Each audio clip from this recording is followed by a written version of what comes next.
Good morning friends, welcome in my YouTube channel. હું છું રાહુલ કાસુંદ્રા. આજે આપણે વાત કરવાના છીએ ભારતના ઇતિહાસ વિશે, અને ભારતના ઇતિહાસની અંદર જે ટોપિકની વાત કરવાના છીએ ટોપિકનું નામ છે વિદેશી આક્રમણો. As per the GPSC class 1 and 2 syllabus મુજબ ટોપિક નંબર 3 છે વિદેશી આક્રમણો. તો આજે આપણે વાત કરવાના છીએ વિદેશી આક્રમણો.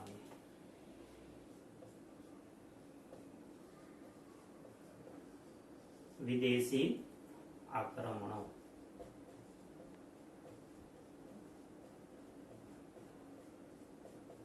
મિત્રો, આ ટોપિક છે ખૂબ જ અગત્યનો છે, કારણ કે એક્ઝામની અંદર, પરીક્ષાની અંદર અલગ અલગ રીતે ઘણી વખત આમાંથી અલગ અલગ પ્રશ્નો પૂછાતા હોય છે.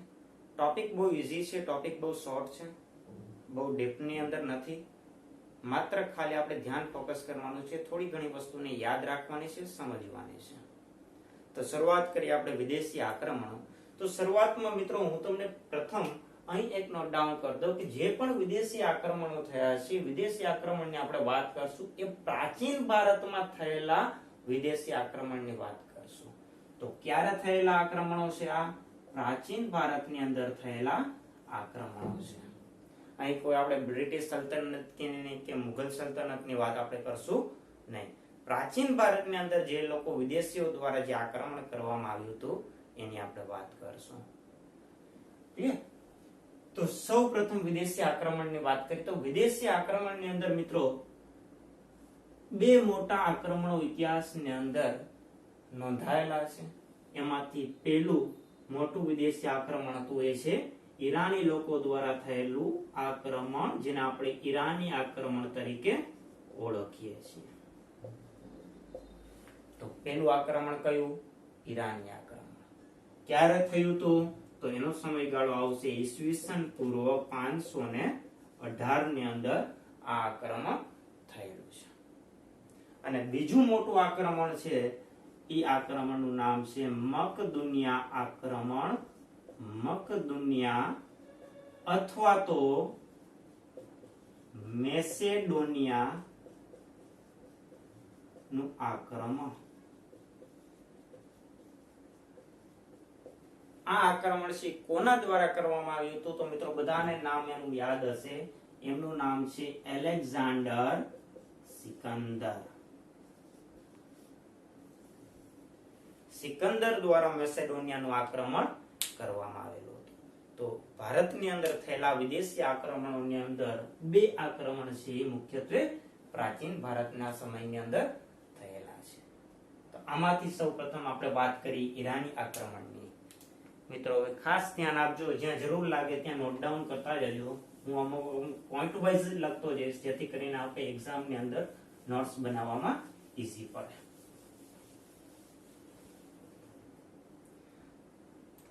તો ફર્સ્ટ ઈરાની આક્રમણ.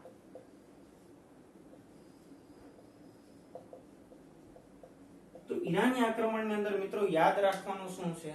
તો પહેલા તો એનો સમયગાળો યાદ રાખવાનો. એનો સમયગાળો કયો છે?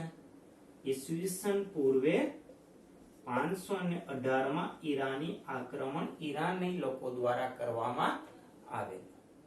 તો સમયગાળો છે ઈસવીસન પૂર્વે 518.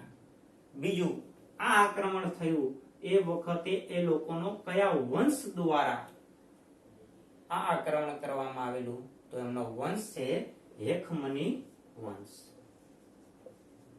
હેખમની વંશ. એ સમયે લોકોની રાજધાની કઈ હતી? તો એ સમયે લોકોની રાજધાની હતી પર્લપોલિસ. આ એમની રાજધાની હતી. હવે મિત્રો આપણે વાત કરીએ કે આ આક્રમણ ઈરાની આક્રમણ છે કોના દ્વારા થયેલું, કયા વ્યક્તિ દ્વારા થયેલું? હવે ખાસ સમજો. આ આક્રમણની અંદર સૌ પ્રથમ જેમને આક્રમણ કર્યું એ વ્યક્તિનું નામ હતું સાયરસ. સાયરસ દ્વારા પ્રથમ આક્રમણ કરવામાં આવ્યું, પરંતુ આ વ્યક્તિ છે એ અસફળ રહ્યો. જેના દ્વારા આક્રમણ કરવામાં તો આવ્યું પરંતુ એ વ્યક્તિ સફળ થઈ શક્યો નહીં. એના પછી એમનો ઉત્તરાધિકારી આવ્યો, એમનો પુત્ર આવ્યો, જેમનું નામ હતું કેમ્બેસિસ.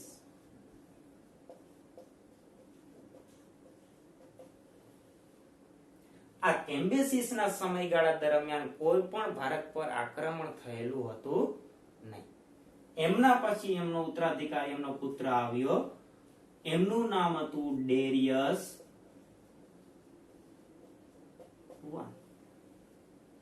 આ ડેરિયસ I છે એના સમયગાળામાં ભારત પર આક્રમણ થયું અને એકમાત્ર સફળ થયો હોય એવો વ્યક્તિ હતો એટલે ડેરિયસ I. તો આ ડેરિયસ I એ ઈરાની આક્રમણ કર્યું અને એમાં એ પ્રથમ સફળ વ્યક્તિ તરીકે નોંધાયેલું છે. તો ડેરિયસ I એ ભારત પર આક્રમણ કર્યું અને આ વ્યક્તિ છે એ એમાં સફળ થયો. જો પ્રથમ આક્રમણ પૂછે તો પ્રથમ આક્રમણનો પ્રયત્ન સાયરસ દ્વારા કરવામાં આવ્યો હતો પરંતુ તેમાં સફળ રહ્યો નહીં. અને બીજું જો પૂછે તો ડેરિયસ I કે જેને આક્રમણ કર્યું અને એમાં સફળ પણ થયો. તો આ વાત થઈ કયા કયા વ્યક્તિઓ દ્વારા આક્રમણ કરવામાં આવ્યું એમની વાત થઈ. હવે મિત્રો આ આક્રમણ જે પણ થયા એમના ઉપરથી આ લોકોને પ્રાપ્ત શું થયું? તો એ લોકોને અલગ અલગ વસ્તુ પ્રાપ્ત થઈ. કઈ કઈ વસ્તુ પ્રાપ્ત થઈ? એ લોકોને પ્રાપ્ત શું થયું? તો પહેલું તો સિંધુ તટવર્તીય વિસ્તારની અંદર, સિંધુ વિસ્તારની અંદર એ લોકોને અલગ જમીન પ્રાપ્તિ થઈ. સિંધુના તટવર્તીય વિસ્તારની અંદર અલગ જમીનની પ્રાપ્તિ થઈ. હાલનું જેને આપણે અફઘાનિસ્તાનનો વિસ્તાર કહીએ છીએ, અફઘાનિસ્તાન કહીએ છીએ તે. ત્યાં એમને પોતાનું 20મું રાજ્ય બનાવ્યું. 20મું ક્ષત્રપ રાજ્ય બનાવ્યું. કેટલામું રાજ્ય બનાવ્યું? તો ખાસ યાદ રાખજો, 20મું ક્ષત્રપ રાજ્ય બનાવ્યું. હવે બીજી વસ્તુ એ લોકોને શું પ્રાપ્ત થઈ જે ઇમ્પોર્ટન્ટ હતી, પોતાના ખજાના માટે એ વસ્તુ અગત્યની હતી. તો એ લોકોને એ વિસ્તારની અંદરથી 360 ટેલનટ જેટલું સોનું પ્રાપ્ત થયું. 360 ટેલનેટ જેટલું એમને સોનું પ્રાપ્ત થયું. અહીંયા મિત્રો આ ટેલનેટ જે લખેલું છે ત્યારે સોનાને માપવા માટેનો યુનિટ છે, ત્યારે વપરાતો યુનિટ હતો. તો 360 ટેલનેટ જેટલું એમને સોનું પ્રાપ્ત થયું. ક્લિયર? તો આ વાત થઈ એ લોકો આક્રમણ કોના વ્યક્તિ દ્વારા કરવામાં આવ્યું, એમને પ્રાપ્ત શું થયું આ આક્રમણમાંથી, એમને ભારતમાંથી શું મળ્યું. હવે ઇમ્પોર્ટન્ટ વાત કરવાના છે મિત્રો, ડેરિયસ I પછી એમના અલગ અલગ ઉત્તરાધિકારીઓ આવ્યા. ઉત્તરાધિકારીઓ એટલે કે એના પછી શાસનમાં આવે અલગ અલગ પ્રકારના ઉત્તરાધિકારીઓ આવ્યા. એમાં પેલો ઉત્તરાધિકારી આવ્યો, એમનું નામ હતું જેરિયસ અથવા તો જેરેસિસ. ખાસ નામ યાદ રાખજો મિત્રો, આનું નામ છે જેરેસિસ. નામ યાદ રાખજો, જેરિયસ કરતા જેરેસિસ વધારે નામ પ્રચલિત છે. જેરેસિસ. આ જેરેસિસે શું કર્યું? તો જેરેસિસ દ્વારા કોઈ પણ પ્રકારનું બીજું આક્રમણ કરવામાં આવેલું નથી, પરંતુ જેરેસિસે ખાસ ભારતીય વ્યક્તિઓને પોતાની સેનામાં સામેલ કર્યા. શું કામ સામેલ કર્યા? તો યુનાનીઓ સામે એ વખતે ઈરાનીઓ યુદ્ધ લડતા હતા. તો યુનાનીઓ સામે પોતે યુદ્ધ લડવા માટે ઈરાનની સેના સક્ષમ બને એટલા માટે ભારતીયોને પોતાની સેનાની અંદર સામેલ કર્યા. કોણે સામેલ કર્યા? તો જેરેસિસે સામેલ કર્યા. ત્યારબાદ મિત્રો એના પછી ઉત્તરાધિકારીની અંદર આગળ જતા આવે છે કે ડેરિયસ III. આ ડેરિયસ III છે યુનાનીઓ સામે સંઘર્ષ કરતા કરતા, યુદ્ધ કરતા કરતા પરાજિત થાય છે. કોની સામે પરાજિત થાય છે? તો સિકંદરની સામે એ ડેરિયસ III પરાજિત થાય છે. જેથી કરીને અહીંયા ઈરાનીઓનું પોતાનું સામ્રાજ્ય છે એ નાશ પામે છે, સમાપ્ત થાય છે. ભારતની અંદર ઈરાનની સત્તા નેસ્ત નાબૂદ થઈ જાય છે, સમાપ્ત થઈ જાય છે. હવે અહીંયાથી ભારતની અંદર સિકંદરનું રાજ શરૂઆત થશે. તો હવે આપણે વાત કરશું બીજા આક્રમણની. જે આક્રમણ ઇમ્પોર્ટન્ટ છે, ઇતિહાસની અંદર સુવર્ણ અક્ષરે લખાયેલું છે એવું આક્રમણ કે જેને આપણે મકદુનિયા અથવા તો મેસેડોનિયાના આક્રમણ તરીકે ઓળખીએ છીએ.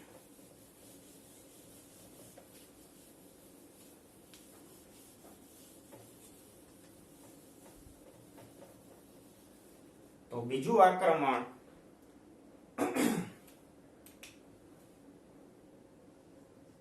મકદુનિયા આક્રમણ અથવા તો એમનું બીજું નામ છે મેસેડોનિયાનું આક્રમણ. તો હવે ખાસ મિત્રો આની અંદર આપણે ડિસ્કશન કરશું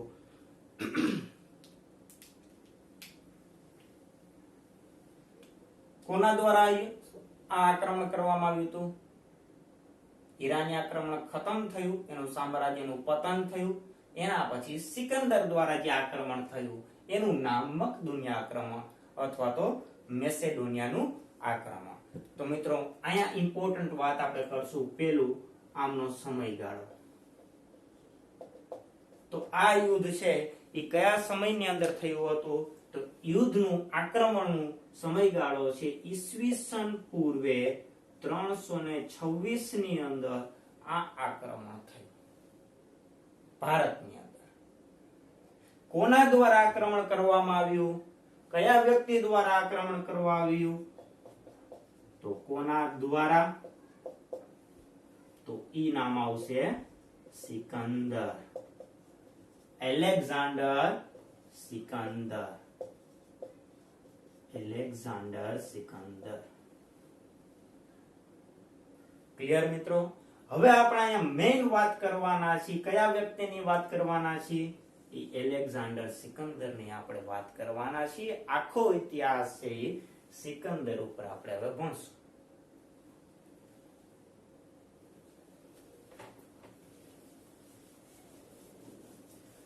તો મકદુનિયા આક્રમણ, મેસેડોનિયા આક્રમણની અંદર મુખ્ય પાત્ર તરીકે જેણે ભાગ ભજવ્યો હતો એનું નામ એટલે સિકંદર. સિકંદર. તો પેલા સિકંદરની થોડી બાયોગ્રાફી જોઈ લઈએ. તો સિકંદર છે પોતાનો જન્મ ક્યાં થયો હતો?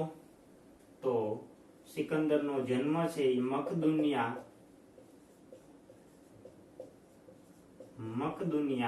અથવા તો અહીંયા બીજું પણ નામ છે એ છે મેસેડોનિયા.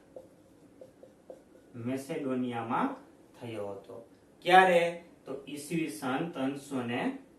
ઈસવીસન પૂર્વે 356 જન્મ મકદુનિયામાં થયો હતો. એનું મરણ ક્યાં થયું હતું? એનું મૃત્યુ ક્યાં થયું હતું? તો એનું મરણ થયું હતું એ બેબીલોનમાં થયું હતું. બેબીલોન. બેબીલોન ક્યાં આવેલું છે? તો બેબીલોન છે એશિયા ખંડમાં આવેલું છે. આ મકદુનિયામાં એનો જન્મ થયો હતો તો ઈ ક્યાં આવેલું છે? ઈ યુરોપ ખંડની અંદર આવેલું છે. આ એશિયા ખંડની અંદર આવેલું છે. અને એની દફન વિધિ છે. ખાસ મિત્રો યાદ રાખજો કે સિકંદર એક જ વ્યક્તિ એવો હતો કે જેનું મરણ, જન્મ અને એની દફન વિધિ છે એ ત્રણેય અલગ અલગ જગ્યાએ કરવામાં આવી હતી. તો એની દફન વિધિ છે એ સિકંદરિયા અથવા તો જે આફ્રિકા ખંડ, આફ્રિકા ઇજિપ્તની અંદર ખંડની અંદર એની દફન વિધિ કરવામાં આવી. તો મિત્રો એનો જન્મ યુરોપમાં થયો હતો. એનું મૃત્યુ છે એ એશિયા ખંડમાં બેબીલોનમાં થયું હતું અને એનું દફન આફ્રિકા ખંડની અંદર કરવામાં આવ્યું. ક્યારે જન્મ થયો હતો? મકદુનિયા મેસેડોનિયાની અંદર ઈસવીસન પૂર્વે 356 માં. એનું મરણ ક્યાં થયું હતું? તો બેબીલોન એશિયાની અંદર ઈસવીસન પૂર્વે 356 23 ની અંદર એનું મૃત્યુ થયું અને દફન એનું કરવામાં આવ્યું સિકંદરિયા, આફ્રિકા, ઇજિપ્ત ખંડ. તો ત્રણેય ખંડની અંદર અલગ અલગ જગ્યાનું જન્મ, મૃત્યુ અને દફન કરવામાં આવ્યું.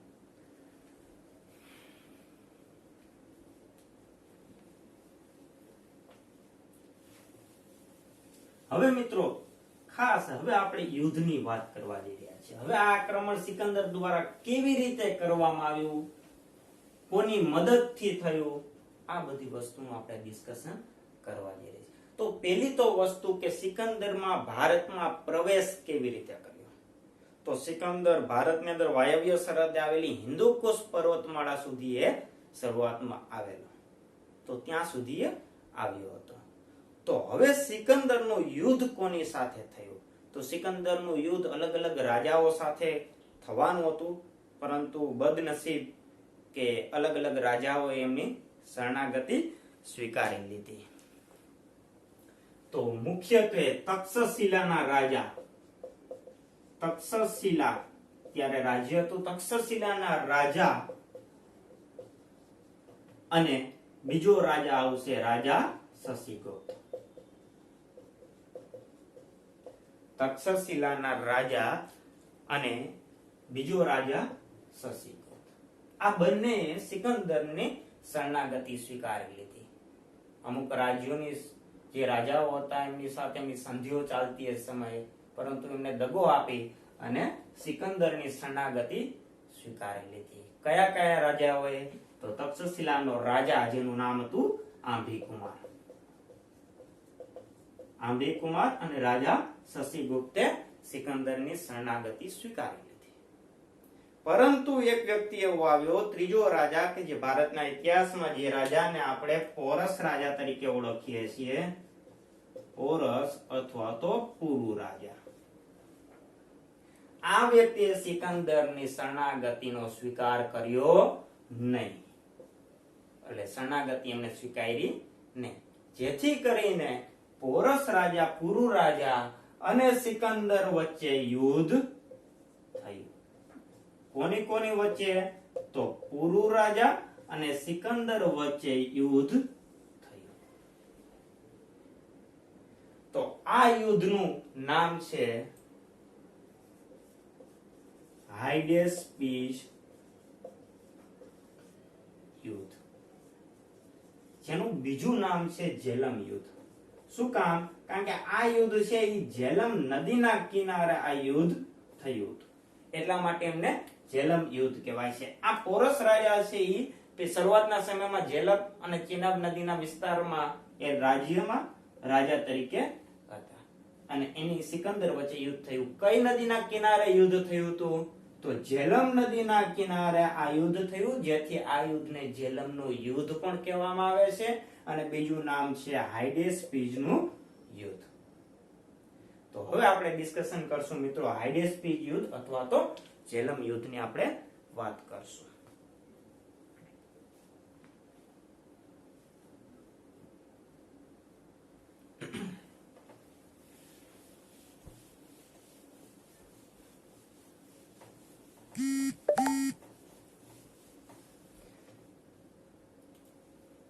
કયું યુદ્ધ? હાયડેસ્પીસનું યુદ્ધ, અથવા તો બીજું નામ છે જેલમ યુદ્ધ. કોની કોની વચ્ચે થયું હતું? તો પેલી વાત આવશે રાજા પોરસ, જેને આપણે પુરુ રાજા તરીકે ઓળખીએ છીએ, પુરુ રાજા અને ઈનાની સિકંદર વચ્ચે યુદ્ધ થયું. કઈ નદીના કિનારે યુદ્ધ થયું? તો નદીનું નામ આવશે જેલમ નદી. હવે મિત્રો આ યુદ્ધની માં સિકંદરનો તો વિજય થયો હતો, પરંતુ કેવી રીતે વિજય થયો હતો એક ગ્રાફિક દ્વારા હું તમને સમજાવું. આ જેલમ નદી છે, એક બાજુ અહીંયા ફોર એક્ઝામ્પલ પુરુ રાજાની અથવા તો પોરસની સેના છે, આ બાજુ છે એ સિકંદરની સેના છે.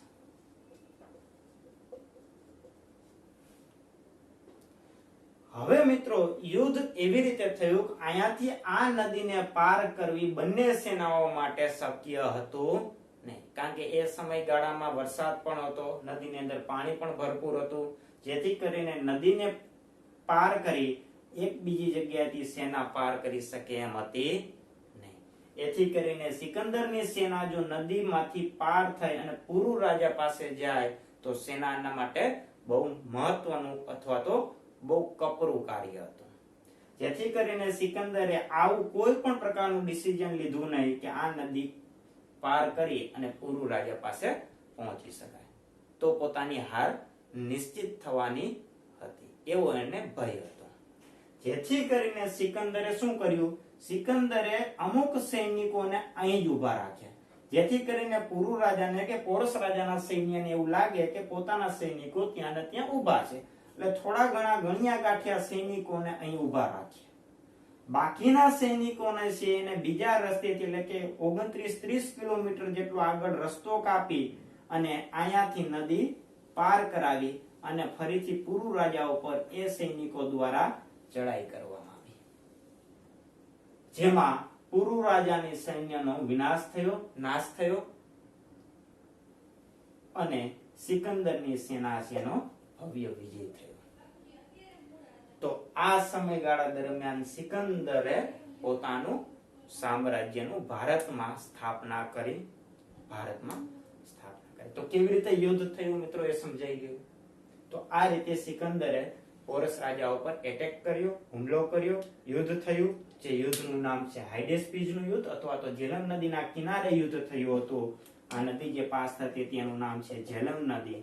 આ નદીના કિનારે યુદ્ધ થયું હતું એટલે આપણે એને કહેશું ઝેલમનું યુદ્ધ. તો આ રીતે યુદ્ધ થયું જેમાં સિકંદરનો વિજય થયો અને સિકંદરનો વિજય થતા ભારતની અંદર મકદુનિયા આક્રમણ મેસેડોનિયાની સ્થાપના થઈ. તો હવે આપણે એનું ડિસ્કશન કરીએ કે આ યુદ્ધમાંથી એકચ્યુઅલમાં ખરેખર મળ્યું શું.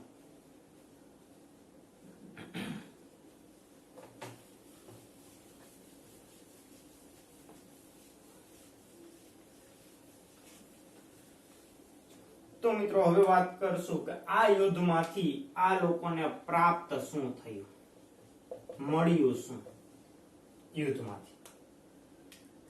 તો પેલા તો 4 નવા માર્ગોની શોધ થઈ, 4 નવા માર્ગો મળ્યા,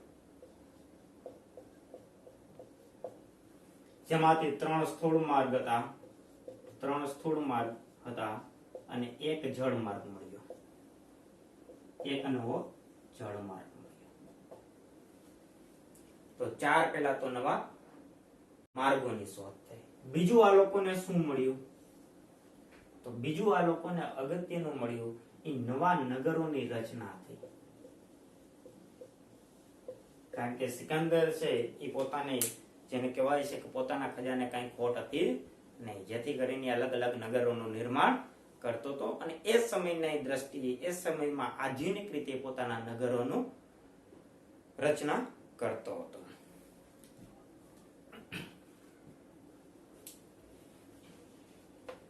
તો નવા નગરોની હવે આપણે વાત કરીએ, અહીંયા એક નોટ ડાઉન કરી લેજો મિત્રો. નવા નગરોની રચના થઈ તેમાં 2 નગર છે અગત્યના છે, જેમાં પેલું નગર છે બુકેફલા,